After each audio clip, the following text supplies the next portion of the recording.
Hi guys, today I want to talk to you about Star Wars. So specifically Princess Leia. So I was going to make this video a couple days ago when news had come out about Carrie Fisher passing away. But last night, I just never got to it, forever. But so then last night we went and saw Rogue One.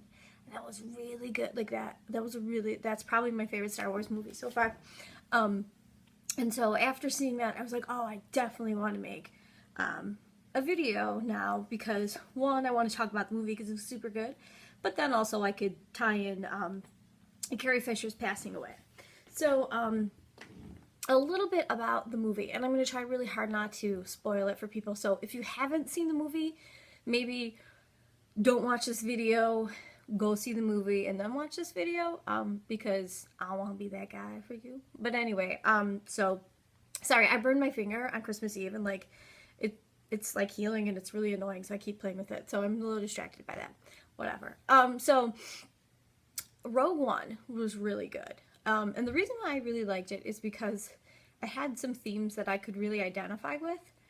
The first one being there is this play between the main character Jen and her father and the relationship they have, and he has to like make a tough choice and it affects their relationship. And so I could just really identify with how she like really misses him and longs to have a relationship with him, and what could have been. And so when I saw that, found myself getting a little choked up because of the relationship I had with my father, which is a video for an entirely different time. But so when I watched that, like it sparked some emotion in me because of that. And then another thing that I really liked in the film that was like a reoccurring theme was this notion of hope. And there's a line about somebody was saying like something's impossible to happen or whatever, and and then somebody else is like, well, that's what a rebellion is built on, is hope.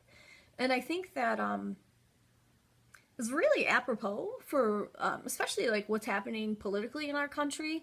People being fed up and demanding better and wanting more, and it's like, they seem to have all the power. It's like, well, yeah, but you have hope, and that is what a rebellion is built upon. Now I'm probably going to be on a watch list because of this video, but whatever. So I really liked and identified with that notion. Also, for me, like, there have been times where hope is the only thing that really gets me through a day, and like, there are times where like other people who, now I'm not saying I have like the mental fortitude of, a Greek fighter or something like that, but like, I know other people and I see their struggle and I'm like, are you kidding me? Like, are you kidding me? Like, that's better than like, your worst day is better than like my best day. But I guess everything is, relative, and it's, you have to put things into perspective. But so for me, like, I really I know that my hope for my future, and or my hope that things will get better, or my hope that someday I will be able to really do what it is that I'm meant to do, is what helps me to get through my day. So that's about Rogue One. Vader's in it. Sorry, spoiler. He's in it. I don't really like him. I feel like his lines are really not believable, and the delivery, like, the voice sounds strange to me. Like, it doesn't sound like what I remember Vader's voice from the other films. So whatever. Okay, so that's my thing. Sorry if I ruined it for you. So that's Rogue One. All right, so Princess Leia, Carrie Fisher, she passed away, and actually her mom has passed away now too. I guess like a day after she died, her mom like died too, which, I mean, her mom was 84, so like, no, that's pretty old. But like, for me as a parent, like, I watch them grow, and I'm watching them go through their milestones, and like, I think to myself, like, on really tough days, like, oh god, I can't wait till they're 18. I can't wait till they're 18 and I don't have to worry about them anymore. But to see like Debbie Reynolds, who was in her 80s, preparing for her 60-year-old daughter's funeral, like, be so devastated, and it takes such a physical toll on her that she ultimately like passed away, it kind of made me like realize, like, oh damn, like, just because they're out of our house doesn't mean we don't worry about them anymore. And I guess that's different for a lot of people though. Like for me personally, I have a strained relationship with my parents. I feel like I always have, especially, well, with my father when he was alive. But now, like, I'm not as close to my mother as I once was.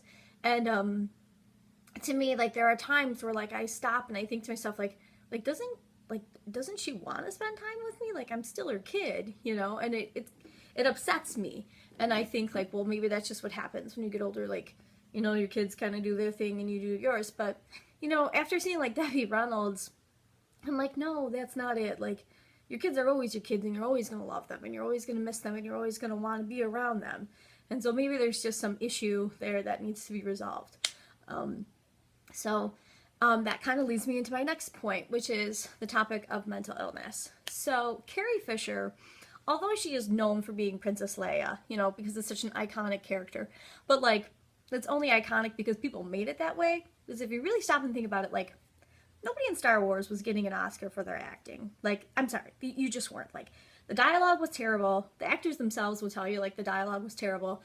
But, like, it only became so popular because everybody made it popular. And so now, you know, now that she's passed away, on her epitaph, everyone's like, you know, Princess Leia died. And it's like, she was so many more things than just that.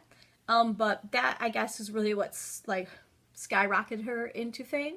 So that's really what people focus on, which is unfortunate because she had so many other talents. Like, somebody had shared a video on Facebook of her singing, and I was like, holy cow, like, she could sing very, very well. Which isn't surprising considering her mother is Debbie Reynolds of Singing in the Rain fame. It makes sense. But actually, I think, like, Carrie was better than her mom. And it's just a shame, like, you know, she's not remembered for that, like, having an incredible voice. But one thing, well, I'll remember her for three things. One, like, her ability to just, like, be real about women and our bodies and the way we age and gaining weight and how, like, that's not a big deal. Like, get over it.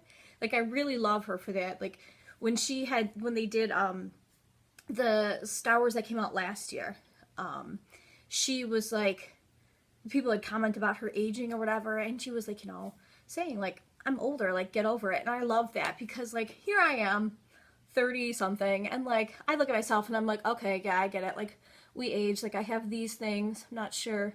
Granted, I did just have a baby, but whatever. And it's like, there's this, like, this super hooded, like, I mean, what's this gonna be like when I'm 60? I don't even know. But, like, Carrie Fisher's like, I don't give a crap. Like, I'm so much more than my appearance. And that's something I really like about her because I feel that way too. Like, I'm fortunate enough that I have a spouse who loves me for who I am genuinely. And I know that I have a lot more to offer than my appearance, but for somebody who was at one time, like, a sex symbol because of Slave Leia, right? For her to be like, we age, get over it. Like, I didn't ask for your approval. Love that about her.